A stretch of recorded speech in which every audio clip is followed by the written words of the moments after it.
حضرت خدیجہ کے بعد آپ صلی اللہ علیہ وسلم نے کس سے نکاح کیا تھا؟ حضرت سودا سے کیا تھا، لیکن اس کے بعد آپ نے حضرت عائشہ سے نکاح کیا تھا جب وہ 6 سال کی عمر کی تھی، اور رخصتی ہوئی تھی ان کی جب وہ 9 سال کی عمر کی تھی۔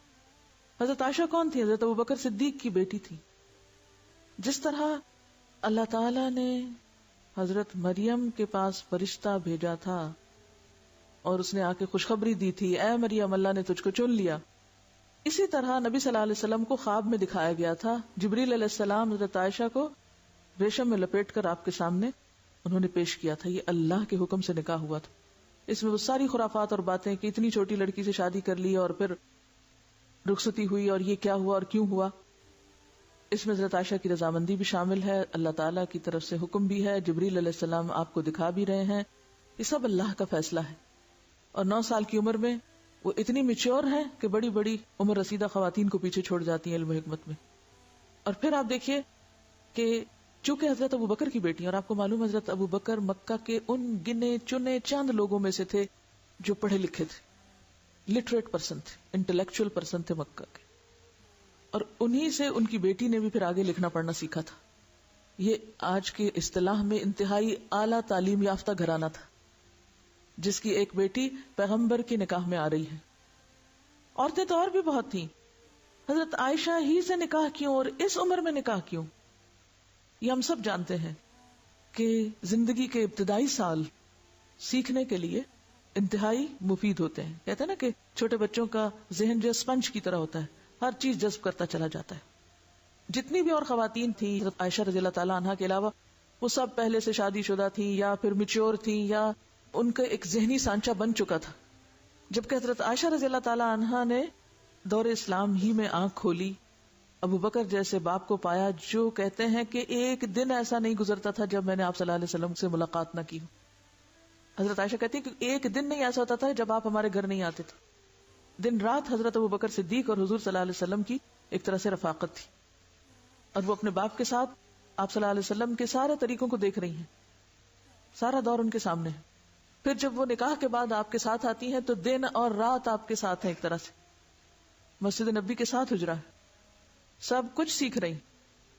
جب ایک ذہن ایک خاص طرح سے بن جاتا ہے پھر اس کو توڑ کے ڈی کنڈیشننگ اس کی کر کے پھر اس کو کچھ سکھانا مشکل ہوتا ہے، اور ایک بچہ ایک خاص انداز میں بچپن سے ہی سیکھتا چلا جاتا ہے، تو جتنا وہ یاد رکھ سکتا ہے، جتنا وہ محفوظ کر سکتا ہے، اور پھر صرف دن کو نہیں رات کو بھی تہجد کے وقت، جیسے ایک حدیث میں آتے حضرت عائشہ کہتی ہیں کہ آپ صلی اللہ علیہ وسلم فجر کی سنتوں کے بعد اگر میں جاگ رہی ہوتی تھی تو مجھ سے بات کر لیتے تھے، اگر میں نہیں جاگتی تھی تو پھر آپ لیٹ جایا کرتے تھے، تو وہ آپ کا ایک انٹلیکچوئل پارٹنر بھی تھی۔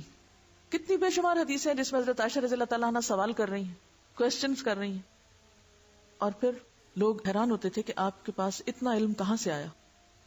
وہ سب کچھ انہوں نے کچھ اپنے والد سے سیکھا تھا اور کچھ آپ صلی اللہ علیہ وسلم سے، اور کچھ ان لوگوں سے جو آپ کے پاس آیا کرتے تھے، مختلف طرح کے وفد وغیرہ۔ اس سارے علم کے ساتھ اگر یوں کہا جائے کہ علم نبوت کی اصل وارث حضرت عائشہ بنی تو یہ مبالغہ نہ ہوگا۔ مرد حضرات کو بھی آپ سے سیکھنے کا موقع ملا، لیکن اتنے مواقع نہیں ملے جتنے حضرت عائشہ رضی اللہ تعالیٰ عنہا کو ملے، جو دن رات آپ سے سیکھتی تھی۔ چونکہ بالکل حجرہ ساتھ تھا مسجد کے، اگر آپ میں سے کبھی کسی نے دیکھا ہو مسجد نبی کو موجودہ دور میں بھی تو آپ نے دیکھا ہوگا کہ ممبر اور آپ کے کمرے میں کتنا فرق تھا۔ لہٰذا آپ جب باہر لوگوں سے ملاقات کر رہے ہوتے تھے، کچھ سکھا رہے ہوتے تھے، تو وہ اندر سیکھ رہی ہوتی تھی سب کچھ، اور انتہائی ذہین تھی، لکھنا بھی جانتی تھی، پڑھنا بھی جانتی تھی۔ اسی لیے آپ کے بعد تقریباً 48 سال تک، گویا نصف صدی تک، عورتوں اور مردوں کو سکھانے کا کام حضرت عائشہ رضی اللہ تعالیٰ عنہا نے کیا۔ اس پر میں ایک دو کوٹیشنز آپ کو ریفرنس کے ساتھ بتاؤں گی۔ ابن عبد البر کا حضرت عائشہ کے بارے میں ایک قول ہے کہ حضرت عائشہ 3 علوم میں یکتائے زمانہ تھی، کوئی ان کے برابر نہیں تھا۔ علم الفقہ، علم الطب اور علم الشعر۔ فقہ، طب، فقہ ہوتا ہے دین کی سمجھ، وہ خاص یعنی فروعات کا علم نہیں، یہاں دین کی سمجھ کا معنی۔ طب اور شعر، لوگوں کو حضرت عائشہ کی واقفیت شعر و ادب سے کہیں زیادہ ان کی طبی معلومات پہ حیرت ہوتی تھی۔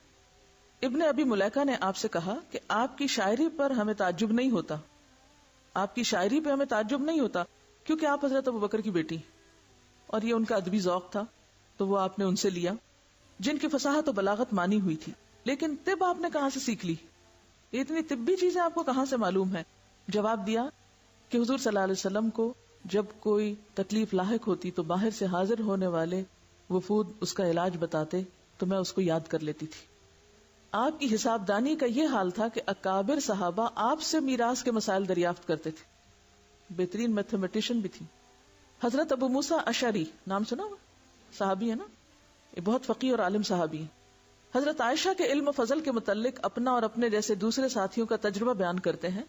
لکھتے ہیں ہم اصحاب رسول کو جب کبھی کسی حدیث کے معاملے میں کوئی مشکل پیش آئی اور ہم نے اس سلسلے میں حضرت عائشہ سے دریافت کیا تو دیکھا کہ ان کو اس کے متعلق علم ضرور ہے. یعنی جہاں ہمیں مشکل پیش آتی صحابہ کرام کو، اور یہ ابو موسیٰ اشعری تو خود ایک عالم ہے، وہ کہتے جب ہمیں مشکل پیش آتی تو ہم حضرت عائشہ کے پاس چلے جاتے اور وہاں سے ہمیں جواب مل جاتا.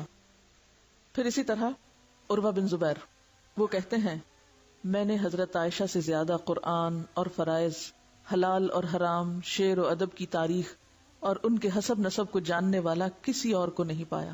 ویڈیو کے نیچے سبسکرائب کے بٹن پہ کلک کریں، بیل کے آئیکن پہ کلک کیجیے تاکہ ہر نئی ویڈیو کی نوٹیفیکیشن